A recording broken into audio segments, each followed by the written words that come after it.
This week we're going to give you a full tour of our low roof medium wheelbase Fiat Ducato. And if you think this van is too small for us to live in, you're right, but we live in it anyway. We're Danny and Angela, and we've been living in our tiny home on wheels for the past 3 years, travelling around the UK whilst working full-time from our laptops and having some incredible adventures in between. So join us as we show you where everything goes and how we fit a very full life into this tiny van. Including our library, crawl-in wardrobe and secret loo. You can't see my view, but it's spectacular.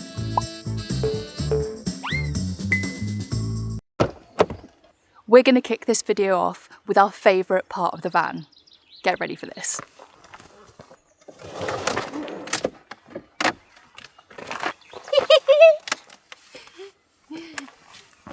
Our fold-out bench. It is without a doubt our favourite part of the van. Even though it's just a bench, it's not just a bench. It's an office. It's a step.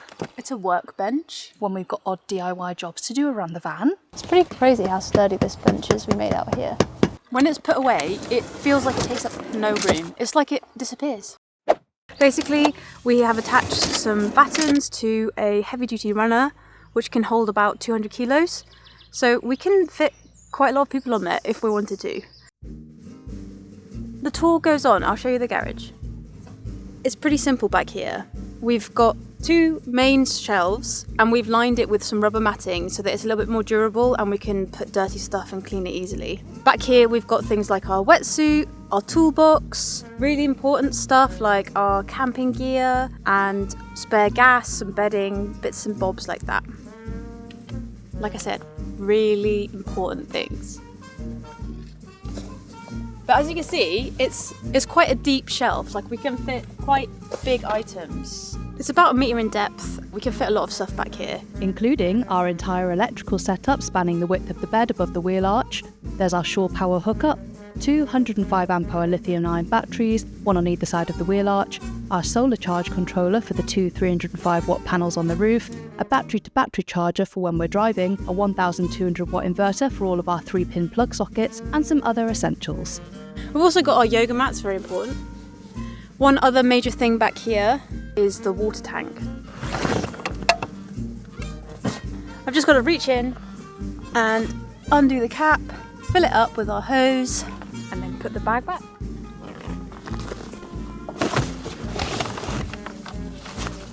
And we've got 105 litres of water back there.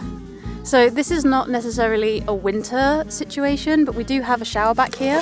We couldn't fit a shower room in our van. You might have noticed it's not big enough.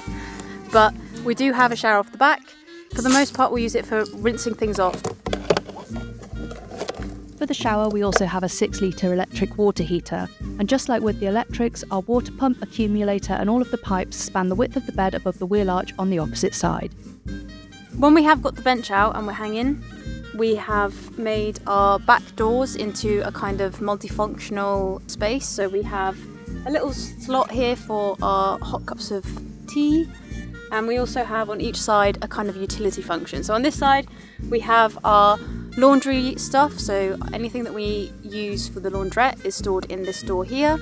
And then on the other side is it's just our vacuum cleaner. One other thing that we added onto our back doors was a bit of copper pipe and some more rubber matting so that we could hang wet stuff up to dry when we'd been out on the water. So it's not really big enough for a full wetsuit, but we can hang up our booties, our gloves, our swimming costumes and stuff along those bottom pipes there. We actually used them yesterday and we went out on a friend's kayak and we had the most amazing time and we saw dolphins. We have 2 sets of curtains for the back here. So these were custom made by Danny and her mum. They are kind of like level 1 curtain, but they don't keep the light out completely. So we also invested in some blackout curtains.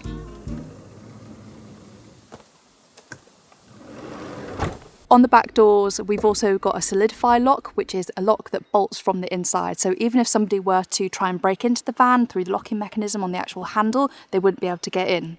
So no one's coming through these back doors. The outside of the van, we really pimped out.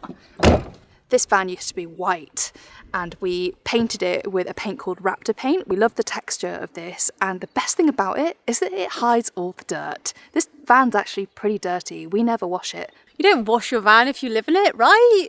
Let's go inside. Sorry guys, Angela decided right at this crucial moment that she was hungry and needed to have a sandwich. Sandwich time. The first thing that we want to show you inside is our seating area, which we absolutely love. This is a major upgrade from what we used to have. We did a whole video on how we upgraded our seating area because now we essentially have an L-shaped sofa, which is incredible, especially in a van of this size. So we've got some really lovely thick foam cushions which make it really comfortable when we are working, when we're in meetings, when we sit and have dinner in here. We're pretty proud of what we've achieved space-wise in this van because in this bench is our toilet. We've got a composting loo, which essentially means that it's one pot for liquids, one pot for solids. We went with a composting loo over a chemical toilet because chemical toilets smell really bad and a composting toilet is a lot easier to get rid of your waste. Let us know in the comments if you know what that's for. Pretty much everything in this van has to have more than one function, so that fit us perfectly. There is only one downside to that, and that is if you are sitting and somebody does need to then yeah, you have to move. You can't see my view, but it's spectacular. Tricks like a pull-out bench and a flip-out table basically expands the overall footprint of the van. So if you have got a small van, think about what you can utilise in terms of the space around your van if possible. We haven't got an awning, which would also do that, but this way everything's attached to the van, it clips down, and yeah, we can stretch out just that little bit extra. We also have here a light switch for the main bright lights, and then we have another set that is our Govee LED lights that are controlled by an app on our phone, and then 2 water level sensors, one for our freshwater tank and one for our grey water tank. We've got 1 plug socket here, 1 plug socket behind the bed, 2 plug sockets inside here, and 2 plug sockets next to the kitchen. When we don't want to be in comfort mode, we can actually dismantle our sofa and stow this section away underneath where we have our wardrobe section.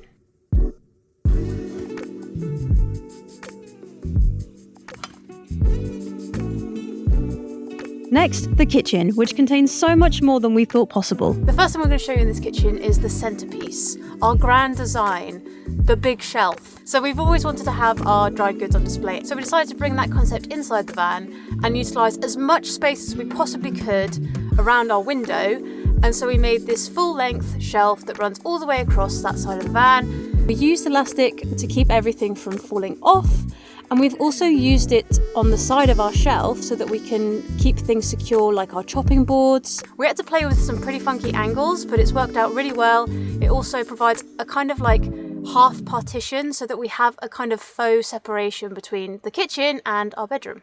Moving down from that, we've got this small little shelf that hangs down. That's basically a completely designated space for our mugs and sometimes tomatoes. The other thing that we have underneath this shelf as well is our spice rack, so that's magnetized, and we keep our main spices there that are just easy to reach for and use. They haven't fallen off not once since we've had it, so that's worked really, really well. So we've got one more shelf behind the sink on the window, which fits our kind of more narrow bottles, our washing up liquid, our toothbrushes, everything else that doesn't fit in the other shelves. Onto the hob. The hob, we went for a countertop stove because we thought we would need to be able to reclaim the counter space sometimes. And we wanted to be able to use it outside, so that's why you can disconnect this, and that has worked really, really well. This is our biggest drawer. It's huge, and it's where our fridge lives. It's also where, when we stow our hob, that's where that lives, and other bulky pantry items in here like bread and cereal. You probably can't see it because it's so beautifully restored, but there's quite a lot of dents and scratches in this drawer because it's so heavy and it's fallen out so many times. Our solution to this has been an electromagnet, and this is pretty funky because all you have to do is flip a switch on the side and you literally cannot open it. Oh, I just shook the van so much the back door closed. That has stopped any incidents of the drawer falling out, which is great because it weighs a ton and does a lot of damage. Our entire kitchen setup is in this second drawer. We have our pots, our plates, There used to be a blender, but thank God I convinced Danny to get rid of that because it was just way too big for our little setup. What else have we got in there? Oh yeah, our kettle. This is my favourite thing. So this used to be my camping kettle, and it was also like my cook pot and everything, and it's now become our van kettle, and it's like the most used thing in this van, I swear. So we've got frying pans, griddle, we've got some Tupperware, sieve, and our Omnia, which is an absolute lifesaver if all you have is a hob or a stove and no oven, because it basically simulates an oven and all you need is a stove. So it's really great for cooking in a van. So we've pretty much got everything you need for your basic cooking. We don't have an electric magnet on all our drawers, just that big heavy one. For the rest, we have these kind of butterfly clasps. You flick them shut and then you twist the clasp and lock it shut so it doesn't come out at all. And they have had no problems. They've been perfect the whole time we've had the van. There's also space for a padlock, so you can actually add some additional security there as well, which is exactly what we've done for our bottom drawer, because our bottom drawer holds a little bit of our tech onto something that you probably didn't think that we had, and we never planned to have, and that is what's inside this cupboard. It's our library. Okay, so technically speaking, you have to have 1,000 books to have a library. But I mean, if we had the space, we would have 1,000 books in there. We renovated this cupboard recently when we moved our grey water tank under the van, so it's now underslung. And all of a sudden we had all this space in the cupboard, and we still haven't decided exactly what to do with it. And it's just naturally filled up with all these books. So it seems like it's kind of made its choice. Oh, also there's some important stuff like our gas canister and our 2 small bins. One for recycling, one for our general rubbish. Final section in the kitchen are these drawers on the end. Bottom drawer has our shower stuff, as well as some emergency medication and stuff like that. And then above that we have our big drawer for tins and sauces. The one above that is a herbs, spices, dried goods and other things. And then the top drawer is our cutlery drawer. Those last drawers are all held shut with a simple barrel lock, and we've just drilled a little hole in the side of the wood there so that it closes shut. In doing this tour, we've realised we really need to go to the shops because we're running low on a lot of things. Usually it's a lot more full, but it does fit quite a lot of stuff. Our kitchen overall has never let us down.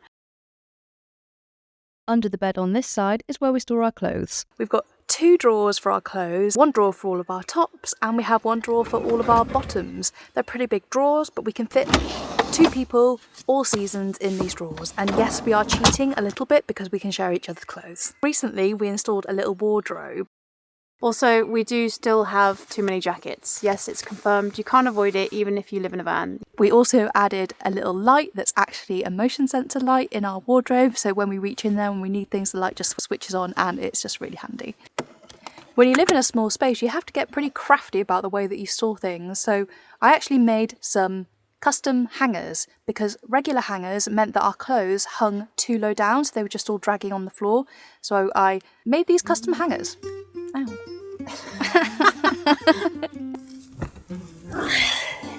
Done like a pro.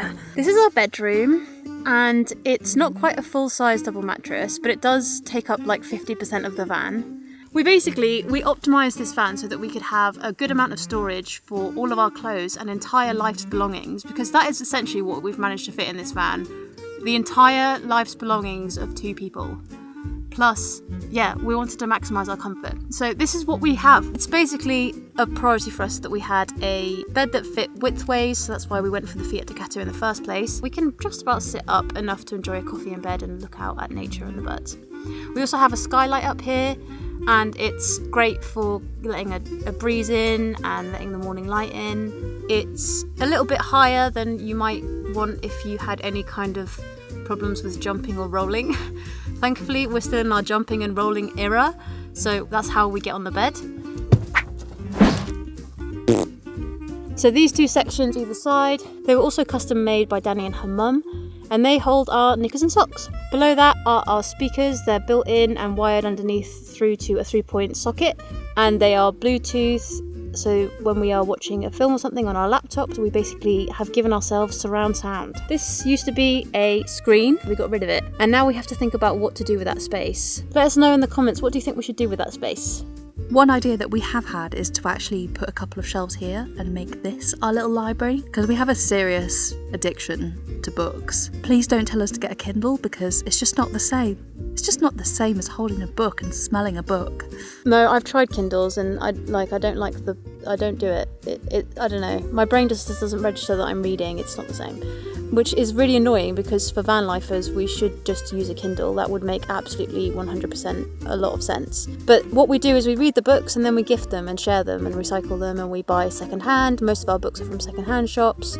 Even though I really want to stay in bed because it's now nighttime and I want to read a book and go to sleep, there's one last bit of the van that we've got left to show you. The cab. Oh wow, it looks like you actually fit in the van. It's an illusion. How are you doing that? Don't look like I'm stood up straight. Yeah, you look like you're stood up straight. No. Are you leaning? Yeah. I'm leaning on the armrest. I was like, wow, you shrunk, my love. On the back of the seats, we've got a hook here where we keep things. And then on the back of this seat... How informative. Yes. On the back of this seat is where we keep our dirty laundry. Also behind this seat as well is our diesel heater, which is an underslung diesel heater. And we also keep our Starlink router down there. It's not actually in that space at the moment because we did have a Gen 2 Starlink and it's just stopped working for some reason, so they're sending us a new one. We've also got in here some curtains. These are really handy. These are the same curtains as on the back of the van, and these pull across on this rail here and make it completely black out, which is great. We did used to have a double bench seat here, and we recently upgraded and put in just a single seat, so it's great because it means that we can just walk through, which is amazing.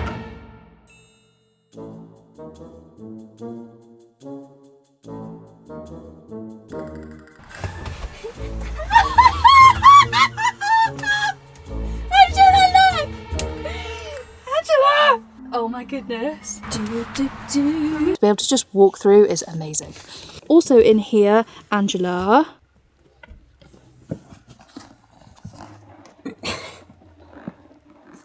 Okay, the shoes don't actually live outside. The shoes live under this seat. There's quite a big storage area under there for our shoes. There's also a gym. We've got a box of weights in the front, and we've also got our climbing gear in the front as well. We also have a screen here. We installed this when we got the van, and it just means that we can have a big navigation screen on there when we're going places. It's also worth mentioning our aircon unit that we store between the seats here. It's a lifesaver in the summer. And we have a small rug that we can just roll out when we want our feet to feel more cosy, and that is a lifesaver in the winter. Oh, and our protector. Diana. Yeah, Diana sits in the cab and wards off evil spirits or thieves when we're not in the van. So there you have it. That's our tiny van. Total conversion budget when we started this out was £13,000. £3,000 for the van, which explains why she broke it down so many times, and £10,000 for the conversion. As you can see, we've become experts in space saving. However, we are saving for a bigger van to convert, one we can actually stand up in. And we'll be doing a whole conversion series later this year. If you want to support our channel and our dream of standing up straight, we have a Buy Me a Coffee page or a Patreon where you get first access to content like this.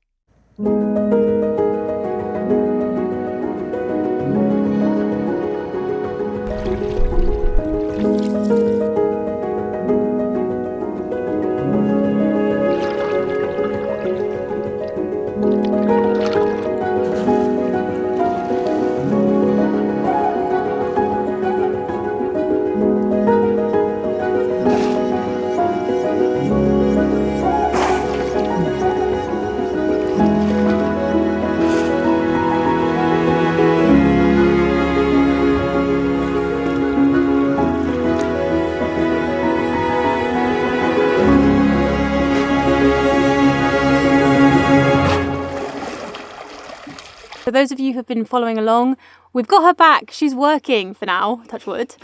So we are planning on taking her for her first trip out since she's been well again. And we'll be travelling to Wales, Pembrokeshire, and we're going to go and see some puffins. So join us next week if you want to see that. See you next time. Bye. Bye.